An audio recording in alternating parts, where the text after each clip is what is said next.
Hey guys, tonight we're slipping into a scene painted in shepherd's dust and wildflower breeze. You're on the edge of sleep, but before you drift off, let's walk the quiet trail carved into Psalm 23. The kind of trail where your sandals get dirty, your heart softens, and heaven seems to lean in just a little closer. You're in the middle of nowhere, but it's the kind of nowhere that feels warm, even if the dew clings to your hem and your thoughts haven't quite stopped arguing with themselves. The world outside is loud, but here, right now, it's just you, a rising sun, and a shepherd who showed up before your alarm. And let's be honest, you probably wouldn't last a day as a first-century shepherd. Between the wolves, the ankle-breaking terrain, and the wild unpredictability of sheep, who are, historically speaking, not known for their cooperative nature, survival depends entirely on someone else knowing what they're doing. That's where this psalm begins. So before you get comfortable, take a moment to like the video and subscribe, but only if you genuinely enjoy what I do here. And hey, drop your city and current time in the comments. I love seeing where you're listening from and what hour of the night you're drifting through. Now dim the lights, maybe turn on a fan for that soft background hum, and let's ease into tonight's journey together. The Lord is my shepherd, you shall not want. Sounds pretty poetic until you actually try to live like it's true, because wanting is your full-time job. You want sleep, you want answers, you want peace that isn't conditional on your inbox being empty. But here, under this sky and with this shepherd, want doesn't mean desire, it means lack. And somehow you're promised that lack won't be your permanent address. It's not a one-time miracle, it's daily bread kind of stuff. Like manna that's only good for today and gone by morning. You're not starving, but you're also not feasting yet. You're in this weird middle space where the shepherd keeps showing up with just enough and never early, which is a little annoying if we're honest. You look up, the staff in his hand isn't ornamental. It's worn, used. There are nicks in the wood, likely from beating back something with teeth and bad timing. Historians still argue whether early shepherds carried extra slings for wolves or just relied on the staff alone. Either way, it wasn't a glamorous job, no retirement benefits, just you, some sheep, and a lot of walking. The shepherd doesn't say much. You expect some booming voice or radiant aura, but nope. He hums. That's it, just a low melody that wraps itself around your spine and settles the jitter in your chest. You don't even realize you've started walking until your feet follow the rhythm. Here's a weird fact you probably didn't know. Sheep won't lie down unless they feel completely safe. Like, no hunger, no flies, no fear. Which means this shepherd, he's got a checklist a mile long before you're even willing to sit, let alone sleep. Kind of like you, really. You take a breath. The hill ahead is gentle, speckled with morning dew, and the occasional wild goat watching with passive-aggressive judgment. You trudge forward anyway, not because you're brave, but because you've started to believe the shepherd knows something you don't. And he does. He always does. Ancient shepherds in the Middle East knew every bump in the terrain like the back of their sun-scorched hands. They even had pet names for particular rocks and hills. One account talks about a ridge called the stubborn Ewes Drop, which tells you everything about how memorable some of their days got. They weren't just herders. They were map makers of memory, turning survival into story. So when this shepherd says he knows the way, you begin to believe he's not winging it. You start to walk more easily, maybe even with a little less side-eye toward the skies. It's still early. The light is syrupy and low, the kind that makes spider webs glow, and your regrets look smaller in the rear view. The shepherd pauses. You pause. It's not a command. It's an invitation. And you don't quite know how to accept those yet. Still, you step forward again. Every now and then he turns just enough for you to see his face. It's not what you expect. There's kindness, sure, but there's also this weather-beaten exhaustion, like someone who's been walking long before you realized you were lost. Someone who's been rescuing you from ditches you don't even remember falling into. You reach for something, maybe assurance, maybe a cup of something hot and mildly caffeinated, but all you get is this: I am with you. Not flashy, not tweetable, but weirdly enough, it sticks. There's a rustle in the grass. One of the sheep is wandering, Not you this time, surprisingly. The shepherd whistles a quick practice sound, and the sheep returns like it was never lost. You watch, wondering what that kind of obedience feels like. Must be nice. And here's the thing. You're not expected to be good at this. Following, trusting, surrendering, it's not your natural instinct. You prefer contingency plans and Google Maps. But with each step, something loosens in your shoulders. Maybe, just maybe, the shepherd's got this, even if you don't. By the time you crest the hill, the sun is a little higher and the air a little warmer. You still want things, answers, stability, maybe a nap, but you're no longer panicked about it. The shepherd's pace never changed. And now you're starting to match it. And that's the beginning. Not the end, not the punchline, just the first few verses of a psalm that people have whispered through tears, carved into tombstones, and clung to in foxholes. You don't fully understand it yet. That's okay. You're not supposed to. You just keep walking. The shepherd keeps leading, and somehow you shall not want. You're still on the path, but something shifts. The shepherd slows down. He's glancing around with that look, like someone who's searching for the exact right spot to build a picnic in a minefield. And sure enough, ahead of you lies a meadow, or at least something meadow adjacent. Green, uneven, dotted with rocks, and a suspicious number of buzzing things. Not quite the Instagram fantasy, but still, it's grass, it's softish, and it smells faintly of chamomile and sheep burps. You've arrived at what the psalm calls green pastures. But here's a surprise. The ancient Middle East wasn't exactly known for its lush greenery. These weren't Scottish highlands or rolling Irish hills. No, these pastures were hard-won, scrappy patches of green that survived on early morning dew and stubborn roots. So when the shepherd brings you here, it's not abundance in the Pinterest sense, it's provision that took effort. Green, yes, but more miracle than manicure. And here's the kicker. You're expected to lie down. Now, lying down might seem like a non-event, but if you're anything like most modern people, who schedule relaxation like it's a dentist appointment, being told to stop moving feels borderline threatening. Rest, with things undone, while emails exist? Madness. But the shepherd doesn't give you a productivity lecture. He just looks at you with those eyes that somehow know every to-do list hiding behind your eyes. And he waits. The sheep around you begin to settle. One flops over with the grace of a dropped pillow. Another sighs like she's been holding her breath since the Exodus. Even the anxious lamb you noticed earlier, the one who kept walking in weird little circles, has found a patch of clover and is chewing like it holds answers. And you fidget. Your legs twitch. Your brain suggests just a quick scroll. Maybe check the sky for cloud shapes that vaguely resemble financial ruin. But the shepherd kneels beside you. Not forceful, not distant. He simply places a hand, calloused, warm, on your shoulder. And suddenly your body remembers what rest feels like. Stillness isn't absence. It's presence without pressure. The ground supports you. The shepherd watches over you.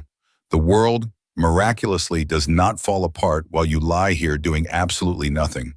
Still, your thoughts aren't totally on board. They start muttering about deadlines and that weird thing someone said 3 years ago that still stings. But the sound of the shepherd's hum returns, a low, rhythm-soaked tune, and your mind finally begins to sync with something deeper than your anxiety. You breathe. Here's a curious fact. In some ancient rabbinic texts, shepherds were also considered low-tier poets. Their job wasn't just guiding sheep, but helping people understand the cadence of trust through metaphor. And here you are, living one, lying down in a place that shouldn't even exist, held by a rhythm you didn't invent. Still waters come next. And yes, you roll your eyes a little because the phrase is on every Christian mug, tea towel, and retirement card. But then you hear them, those quiet waters. Not babbling brooks, not whitewater rapids, just silence that ripples. The shepherd leads you beside them, not drags, not pushes, leads. There's agency in your step, even as you follow. He trusts that eventually you'll get thirsty enough to seek stillness. Not the noise-hiding kind, but the real thing. You kneel. The water is so clear you can see the bottom. Tiny pebbles, a curled leaf, a glimmer of reflected sky. You cup it in your hands and sip. And it's not just water, it's awareness. It's presence. It's the pause that says, you don't have to know what's next to be okay right now. There's a strange side note here. Some ancient Jewish scholars believe the waters in this psalm also symbolize Torah, the sacred teaching that steadies the soul, not just hydration for the body, but wisdom for the heart. And as the water soaks your fingers, you sense that maybe, just maybe, understanding flows from stillness more than striving. The sheep aren't in a hurry, they graze. They do that thing where they blink slowly like they've transcended your petty concerns. One licks a rock, another headbutts her sister and immediately forgets. It's bizarrely peaceful. And in the stillness, something shifts inside you. Like your soul, previously stuck in rush hour traffic, just found a detour onto a country lane lined with lavender. The shepherd sits nearby, watching the horizon. He's not checking a sundial. He's not worried.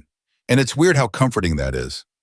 You're used to leaders who pace, who sweat, who lecture. This one leans back on his elbows and waits for you to realize that rest isn't lazy. It's holy. Somewhere nearby, a bird sings a tune that sounds suspiciously like the melody from the start. That soft hum, the lullaby that doesn't need words because it speaks directly to your over-caffeinated soul. Historians still argue whether Psalm 23 was written during a time of peace or war. Was David a king reflecting on calm victory, or a fugitive hiding in caves clinging to hope? Scholars haven't landed on a consensus, but that's the beauty of it. The words fit both. Peace in the meadow, peace in the mess. You lie back.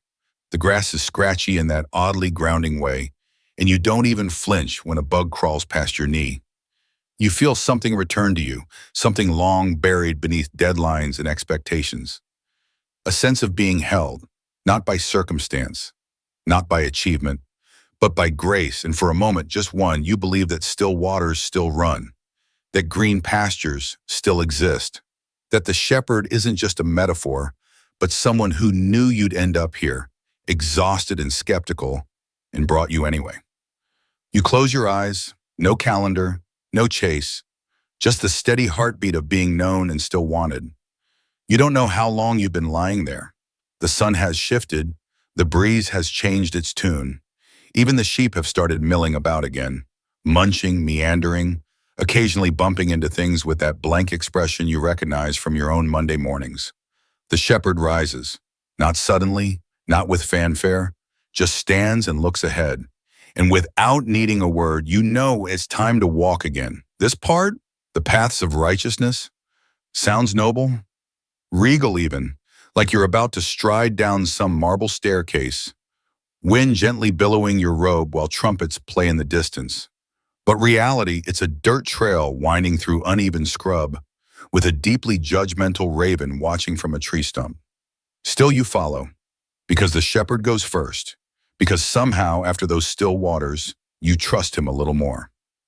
These paths are narrow, twisty, littered with rocks. Some paths fork and loop back around like they're mocking your sense of progress.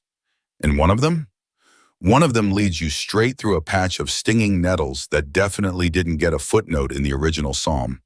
Paths of righteousness doesn't mean easy. It means intentional. You're not wandering, you're being led, even when the route feels like it was designed by someone with a strange sense of humor and a vendetta against your ankles. You ask yourself the question, what even is righteousness? Is it perfection? Never making a mistake? Is it keeping your tunic clean and never muttering under your breath when someone cuts you off in the camel line? Maybe, but probably not. The shepherd glances back occasionally, not to check if you're still there. You can tell by now he already knows. No, he's checking for how you're walking, if your shoulders are tense, if your eyes are down. He's teaching you pace, posture, the quiet dignity of direction over speed. Here's a historical tidbit you'll enjoy. In the ancient Near East, sheep didn't follow fences, they followed memory. Trails carved by generations, reinforced by repetition, shepherds marking waypoints in stone or tree. These were righteous paths, not because they were smooth, but because they were right, safe, proven. They led home, even if they looked like zigzags through nowhere. You, meanwhile, step in something unpleasant and vaguely sticky. One of the sheep watches sympathetically, another licks the air and walks into a bush. You trudge on. The shepherd hums again, low and steady, and somehow that makes it better. Not clean, not perfect, but bearable. And then, because life enjoys keeping you on your toes, you hit a patch that doesn't look like a path at all. Just wild ground, no obvious trail. You pause. The sheep pause. Even the raven seems mildly impressed. But the shepherd? He keeps walking, confident, casual, as if uncertainty was part of the plan. This is the part you hate. You want signs, arrows, a burning bush with very clear GPS coordinates. Instead, you get the shepherd's back in the invitation to follow anyway. You hesitate. There's an old debate among theologians, one of those heated, long-winded ones where everyone quotes each other in footnotes for centuries, about whether Psalm 23 is prescriptive or descriptive. Is it a call to action or simply a picture of reality? Historians still argue whether David meant to encourage trust or merely reflect it. You don't know which side wins. You just know your feet feel heavier here. The trail turns muddy, then rocky. You trip a little, curse quietly. The shepherd turns, doesn't scold, just smiles in that frustratingly knowing way, like he's tripped here too. You ask him, out loud this time, why the path is so rough, why righteousness has to feel like punishment. He doesn't answer directly. Instead, he stops and points to a wild olive tree growing on the edge of a cliff. Its roots twist into stone. Its trunk leans into the wind. It shouldn't be alive, but it is. Some things, he says, only grow here. You hate how that makes sense. So you keep going, not because it's easy, but because it's good. And because somehow when you walk this path, even when it's exhausting, you start to see things differently. That old regret you've been carrying, it gets a little lighter. That guilt over where you've wandered before, it's acknowledged, then released. Even the sheep seem calmer now. Their usual chaos mellowed by the fact that someone's ahead of them who clearly knows the way. Another strange note, in some Bedouin traditions, the path a shepherd takes isn't just for the sheep, it's also for the generations. One trail carved with care becomes the legacy others follow. You realize this path isn't just about you, it's about those who will walk behind you. Your footprints, even when unsteady, matter. You reach a bend in the trail, the wind smells like cedar and distant rain, and you realize you're not walking to something anymore. You're walking with someone. That changes everything, even when the terrain still hurts. Even when the next step looks just as uncertain. You keep going. The path may not be wide, but it is right. The light changes. You don't realize it at first, distracted by the odd rhythm of your steps and the persistent complaint from your left sandal, which has apparently decided to retire mid-hike. But then the air cools, the shadows stretch longer, and the shepherd, who's been a few steps ahead this whole time, slows to match your pace. You've entered the valley. Yes, that valley. The one the psalm doesn't sugarcoat, the valley of the shadow of death, which, let's be clear, is a deeply unsettling phrase when you hear it in your own head. It's not the mild inconvenience of death, not the hint of mortality in a scented candle store of death. No, this is the full-on, bone-deep chill of it. And you're walking straight in. It's not nighttime, but the light is odd, muted, like the sun's holding its breath. The cliffs on either side rise high and sharp, casting jagged shadows that dance in the breeze. You feel small here, smaller than usual, which is saying something. You pause, considering your options. Backtrack, yell plot twist, and run sideways? But the shepherd doesn't even flinch. He keeps moving forward like he's done this before. Many, many times. And the weird part? The sheep keep following. You remind yourself that this is the valley, not a valley, which means everyone passes through it at some point. You're not being singled out. You're not cursed. You're just human and alive, which is messy and miraculous and terrifying all at once. There's something hauntingly real about this place. The rocks are sharper. The wind whispers names you haven't heard in years. You remember things here, both good and heavy, because shadows stretch long enough to catch memories you thought you'd outwalked. But even here, you're not alone. The shepherd is closer now. Not ahead anymore, beside you. His rod in one hand, staff in the other. and for the first time you understand the difference. The rod is short, thick, carved from dense wood. It's a weapon. It's for beating back whatever waits in the shadows. The staff? That's longer, crooked at the top. That's for guiding, nudging, rescuing you from yet another metaphorical ravine you somehow manage to find with both eyes open. You wonder if he's ever lost one, if a sheep ever ran too far, fell too deep. But he catches your thought, of course he does, and without looking says not one, but comforting, and also mildly eerie, but mostly comforting. Here's a historical nugget to chew on while you try not to panic. Some scholars believe this valley may have been based on the actual Wadi Kelt near Jericho, a deep gorge known for its sudden shadows, wild animals, and, you guessed it, its death-related ambiance. Shepherds led flocks through it carefully, often at dawn or dusk, when the light played tricks and danger lurked in silence. You grip the staff a little tighter in your mind. The psalm says, "I will fear no evil." But let's be honest, you still feel fear. It's just that you're learning not to let it have the final say. Not when the shepherd's staff taps gently against your side like a reminder. I'm here. Keep walking. And somehow that's enough. The sheep are quieter now, as if even they know this isn't the time for bleeding contests or licking rocks just because they can. They stay close, closer than usual, pressing into each other like woolly reassurance. It's a kind of sacred hush, not born of fear, but of reverence, like something bigger than all of you is holding the air together. The shepherd doesn't talk much here. He doesn't need to. His presence is the message. Every glance, every step, every time he lifts his staff to guide or block or nudge, it's all saying, I've been here, I know how dark it gets, and I'm not leaving. You think about how often you have avoided this valley in life, taking detours into distraction, building elaborate scaffolding around your own pain so you wouldn't have to look directly at it. But now that you're here, you realize something strange. The shadow only looks bigger when you run from it. When you face it with someone by your side, it becomes manageable, not comfortable, not pleasant, but survivable, and maybe even sacred. You come across a spot where the cliff walls narrow. The light disappears almost completely. You can't even see the sky anymore. One of the sheep behind you hesitates, and you feel the ripple of tension in the flock. This is the moment. This is where panic used to win, but not this time. Because now something in you remembers the pastures, the waters, the path.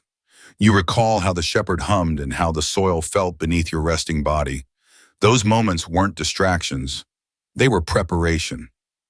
The comfort didn't erase the darkness, but it gave you strength to walk through it. Historians still argue whether Psalm 23 was meant as a battle cry or a funeral hymn. The tone shifts here, from green meadows to gray silence, but the voice remains steady. Some say David wrote it in old age, looking back. Others think he wrote it on the run, hiding from Saul, breathing quietly in dark caves. Either way, the valley is real, and it's not the end. You emerge from the narrowest part and find yourself in a widening space, still shadowed but not crushing. The light starts to filter through again, soft and shy, like it's testing the air before re-entering fully. The shepherd steps forward, and the sheep pick up their pace. You glance behind you, and for the first time, you're grateful for the valley. Because without it, you wouldn't have noticed the shepherd's nearness. You wouldn't have learned to listen for the hum, to follow with your ears when your eyes failed. You wouldn't have known that courage doesn't mean fearlessness. It means taking one more step while fear walks beside you. And here's something most people miss. The shadow of death is only cast when something stands in the way of light, which means light is still there. You just have to keep moving toward it. The shepherd leads you toward a faint glow at the far end. The cliffs begin to flatten. The air smells different now, less like stone, more like grass again. You even hear the distant trickle of water, like a memory returning to comfort you. One of the younger sheep breaks into a little trot, almost bouncing. You smile. Maybe you can do that too. Not quite yet, but soon. The shepherd turns slightly, enough for you to catch his profile. There's dust on his tunic, a small nick on his wrist, maybe from brambles. He doesn't look invincible, but he looks faithful, and that's better, somehow. You exhale, not a sigh of exhaustion this time, but of trust. You're not out of the woods yet, but you're walking with someone who knows every turn, every echo, every hidden danger. And somehow that makes all the difference.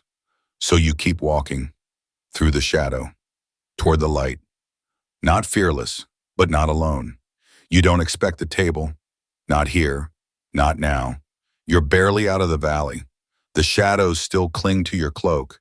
Your legs are still trembling from everything you just walked through. And yet, there it is, a table, set, prepared, not hastily thrown together like a roadside snack.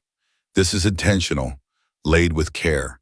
Bread warm from some unseen oven, oil shimmering in a shallow clay bowl, cups catching light like they've never known emptiness. It's jarringly beautiful and wildly inconvenient. Because, oh yes, your enemies are here too. You glance around, heart sinking just a little. They're seated just beyond the edges, watching, not interfering, but not exactly gone either. They sit with their arms crossed and their eyes narrowed. Some of them are real, people from your past who spoke hurt instead of help.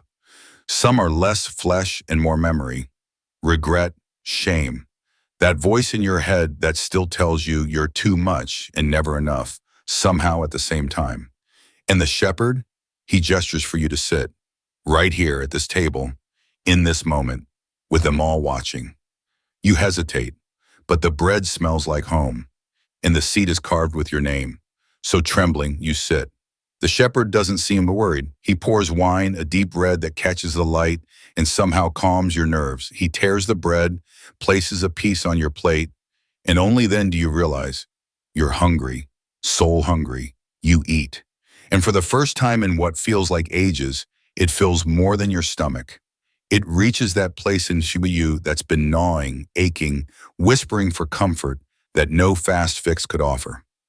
You glance again at the edges. Your enemies haven't vanished, but something about the meal, about the way the shepherd sits with you, completely unbothered by their presence, makes their glare lose its bite. Here's a curious detail that often gets missed. In ancient Middle Eastern hospitality, to eat at someone's table was to be under their protection. The host's responsibility wasn't just feeding you, it was defending you. So this table, it's not just dinner, it's a declaration. You are safe here, even in the presence of what once hurt you. That doesn't mean it all disappears. No magical puff of smoke erases what's behind you, but something shifts in you. You're not shrinking anymore. You're not flinching. You're eating, laughing even, softly, awkwardly, but genuinely, because the shepherd just made a joke about one of the sheep who once got its head stuck in a bucket. You chuckle and breathe a little deeper. The enemies? They can watch, but they can't touch you. Historians still argue whether this verse in the psalm is metaphorical or literal. Was David imagining God's favor while surrounded by jealous men? Or was he remembering the tangible protection of divine presence while on the run? Scholars parse the Hebrew verbs like detectives at a crime scene, but maybe the power is in the ambiguity, because you feel it. Even now, peace right in the middle of everything that shouldn't feel peaceful. The shepherd refills your cup. You realize he's not measuring, not calculating how much you deserve. He just pours and pours until it runs over, onto the table, down the grooves in the wood, into the cracks and crevices where crumbs have gathered. Overflowing. It's messy and kind of wonderful. You stare at it, this cup that never empties, and it hits you. Lack may have chased you all your life, but now abundance is catching up. Here's a fun, weird aside. In medieval times, overflowing cups were considered a sign of great honor, but also a challenge, a sort of cheeky, let's see what you do with more than you asked for. Maybe that's what this is. A divine dare to stop surviving and start receiving. The sheep gather near the table, somehow respectful of your moment, but also clearly angling for a crust or two. One rests its head on your knee. You feed it a scrap, and it looks up at you like you invented kindness. The shepherd leans back, not because he's done, but because he's letting you take it in. This is yours. not rented, not temporary, prepared. You almost cry, not because of the enemies, not because of the shadows that still linger, but because you didn't expect this kind of welcome. Not after all your wrong turns, not after the detours and doubts and deeply awkward seasons of wandering.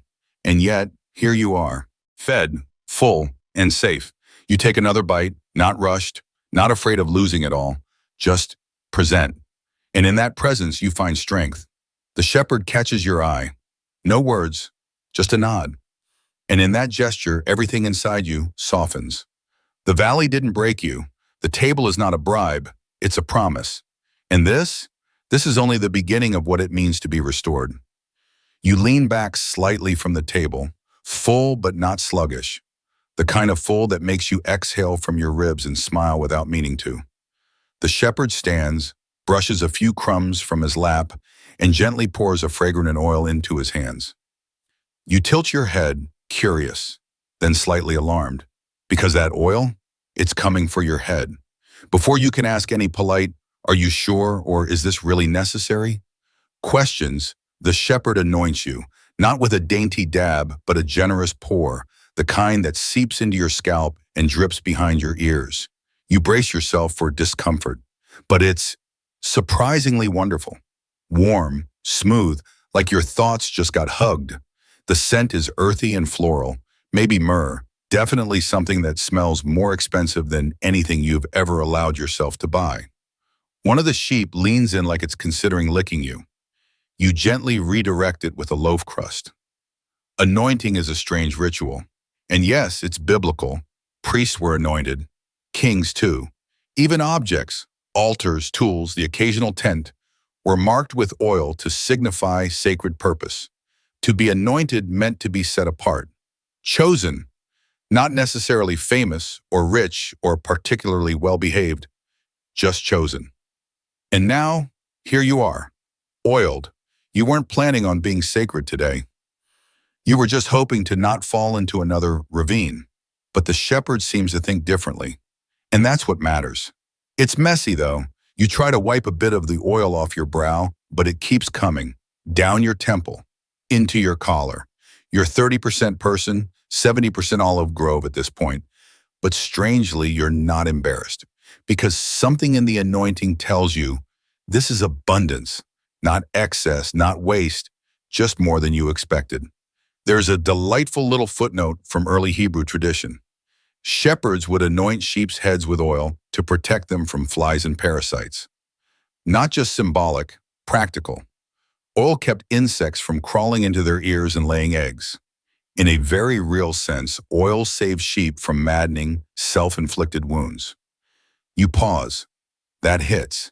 Because how often have your own thoughts, the buzzing, biting ones, gotten into your head and started nesting? How many times have you replayed conversations, imagined rejection, invited in fear like an old roommate? And here's the shepherd, soothing those places with oil, healing without lecture, protection without performance. You feel it settling in, the cup that overflows, the oil that runs down. It's too much, and yet not too much at all. You glance back toward the table, crumbs scattered like soft confetti across the cloth. The enemies are quieter now, not gone, but diminished, like they too realize that something holy is happening here. The shepherd moves beside you again. You can see now his hands are stained with the same oil. It drips from his fingers like he's been preparing this moment for a long, long time. You ask because you are curious and because the silence feels safe. Why me? He doesn't give a speech, doesn't hand you a theological dissertation or quote a scroll. He just says, because you're mine. You try not to cry into your beard or the oil or the sheep who has returned and is now trying to eat your tunic. Historians still argue whether David wrote this part of Psalm 23 as a memory of coronation or as a metaphor for inner restoration. Was this a nod to Samuel's literal anointing? Or was David marking the moment his identity shifted, not in public, but in private, alone with the shepherd, away from the throne? Either way, it matters, because this moment, it's for you, not your resume, not your church attendance record, not your emotional stability or perfectly calibrated spiritual routine. You, the one who doubted through the valley, who second-guessed at the fork, who almost turned back when the table felt too exposed. You, oily and blinking in surprise, are chosen, not in a performative, look-at-me way, but in a quiet, grounding, forever kind of way. The sun dips slightly lower now. A golden edge touches everything. The cups, the oil, the sheep's ridiculously expressive eyes. You're not just passing through anymore. You're becoming something here. Or maybe becoming yourself again. The shepherd leads you a few steps away from the table. Not rushing, not dragging. You notice the footprints you've left behind, visible, glistening, made by both your heels and the trickle of anointing oil that followed you.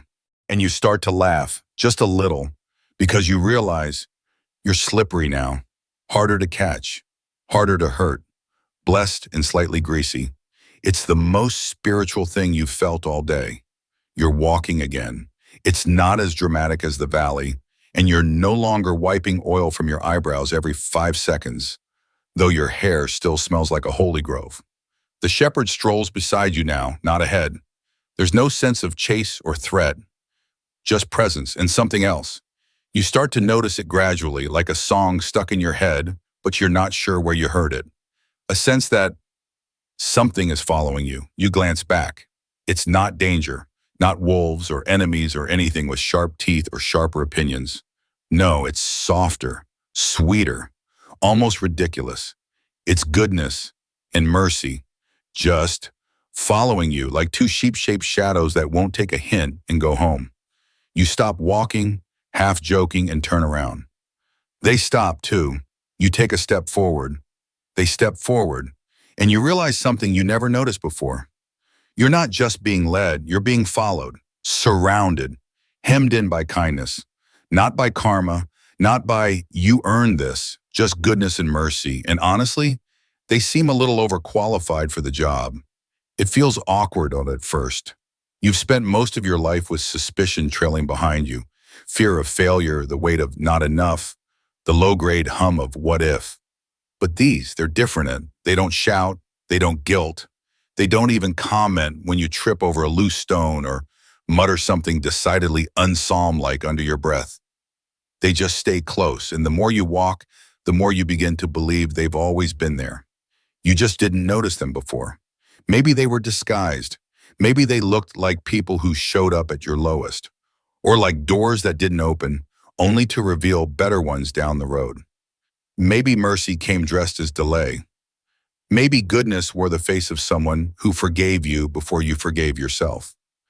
There's an old rabbinic story, quiet, fringe, mostly passed around on the edges of commentary, that says goodness and mercy are actually angels, assigned to you at birth, silent guardians who carry your tears and laughter in equal measure, and who walk behind you gathering what you leave behind, the kind words you forgot you said, the little acts of grace you didn't know mattered. You think about that, and you start to tear up a little, which is inconvenient because you're still walking and your foot just caught on a root, so now you're crying and limping and deeply grateful. The shepherd notices. Of course he does. He hands you a small cloth. You wipe your face, then hand it back, and he pockets it like it's treasure, which it is somehow. You start to ask, how long will they follow? But before the question finishes forming, the answer is already there. All the days of your life, not just the good days, not just the church camp, worship high, everything feels awesome days. All the days, the ones where you sleep through your alarm, the ones when you rage quietly into your pillow, the ones you'd rather delete than remember. They follow you through it all. Here's a mainstream historical note for your wandering brain. In ancient Hebrew poetry, repetition was a form of emphasis. Saying all the days meant every single I want and you. No exceptions. It was a promise as wide as it was deep.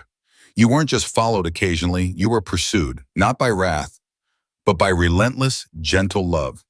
You glance around. The trail is different now, less rugged, more winding. You pass a small hill covered in wildflowers, and a sheep sneezes at a bee. You chuckle, because of course that happened. But you also notice how your pace has changed. You're not hurrying. You're not scanning the horizon for threats. You're just walking. And the more you accept that goodness and mercy are real, and not just poetic placeholders for when life behaves, the more you start to feel free. Free to fail and try again. Free to rest without guilt. Free to hope without a contingency plan. That's the secret the shepherd's known all along. He wasn't just guiding you to safety. He was trying to teach you how to live pursued by grace. Historians still argue whether David meant this as a literal description of his relationship with God or a model for Israel's communal hope. Was it deeply personal, a solitary reflection?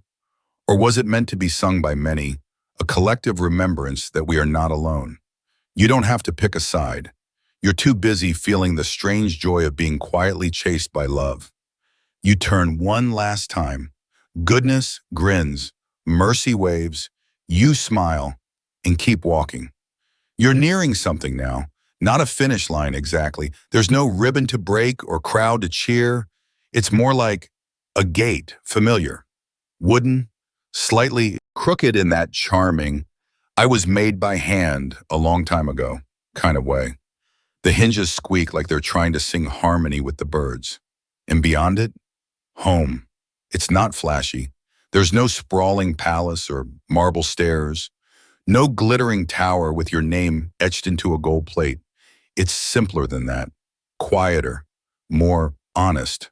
A stone house, moss on the roof, a fire already lit, something baking, bread maybe, or the kind of stew that sticks to your ribs and heals your emotional traumas without needing to talk about them. You don't rush the gate, you let the moment stretch, because somehow you realize that arriving is a sacred thing, and sacred things should not be hurried. The shepherd opens the gate for you. He doesn't usher you in, doesn't force a welcome. He just stands beside it, hand resting gently on the latch, as if to say, this has always been yours. And that's when the psalm ends. I will dwell in the house of the Lord forever. Not visit, not swing by once a year. Dwell, live, unpack your bags, hang your weird sentimental stuff on the walls, make tea and take naps and grow old in the presence of someone who never asked you to earn your stay. You step through, the floor creaks in a comforting way, like it remembers every foot that's come before. The air is warm, thick with the scent of wood smoke and something that smells faintly of honey. A chair waits for you by the fire, deep, worn, the kind that has molded to the shape of someone who finally learned to rest. You sit, and something inside you unclenches, not in a flashy Instagram quote kind of way, more like a long exhale that's been waiting for years to be let go. The shepherd is still here. He's hanging up a cloak by the door, petting a sheep that wandered in like it owns the place. Smiling always. You wonder if this is the end of the journey. But somehow you know it's the beginning of belonging. Here's an odd historical gem for you. In some ancient Hebrew traditions, the word forever, lolam, didn't just mean for all time. It meant for as long as I am allowed to stay, a phrase dripping with humility and wonder. Not a demand, but a hope, a home not taken for granted. And here, in this house, you don't just get to stay, you're invited. Everywhere you look, there are traces of grace. A folded blanket, a carved walking staff, a teacup on the sill still warm from someone who was just there. Maybe it was you in another season, or someone like you also weary and wondering if they were really welcome. You close your eyes, and you think about everything it took to get here. The green pastures, the still waters, the treacherous paths, the valley, the table, the oil, the cup, the shadows behind you that couldn't stop mercy from catching up. And now this, home. Not because you performed well enough, not because you got all the verses memorized or your theology perfectly polished, just because you followed. The shepherd led, and goodness and mercy did what they always said they would. And now you dwell, not as a guest, not as a burden, as a beloved. You lean your head back, listening to the fire pop softly, the sheep shuffle in the next room, the distant hum of the shepherd's song, low and steady, the same one from the fields, from the waters, from the shadows. And you smile, because you made it, because you're staying, because forever feels a lot like finally. The fire crackles gently beside you, casting warm golden ribbons across the floor. Outside, the sky deepens into dusk, stars pricking into place one by one like tiny signals from heaven, faint but certain. You can almost hear the stillness settling in, wrapping around the house, around you, around everything you brought with you but no longer need to carry. Your body feels heavier, in the best way. Satisfied, anchored, the kind of tired that has nothing to prove and nowhere else to be. And that chair you're in, it's not just furniture, it's sanctuary. Each thread of the cushion seems to whisper, "You're held now, you're safe, you're done striving." In the background, the shepherd hums again. Softer now, more lullaby than leadership. The kind of sound that reminds you that peace doesn't always shout. Sometimes it just lingers quietly until your heart believes it's allowed to rest. You stretch your feet toward the fire, the warmth curling around your toes. Outside, the breeze picks up just enough to rustle the trees, a gentle reminder that the world keeps spinning, but tonight you don't have to. You're home, you're loved, and for once you're not waiting for the next thing. You're simply dwelling. Let that be enough. Let that carry you into sleep, into dreams not chased but received, into a silence full of presence, into still waters that run deeper than thought. Good night, dear traveler. The shepherd watches over you still,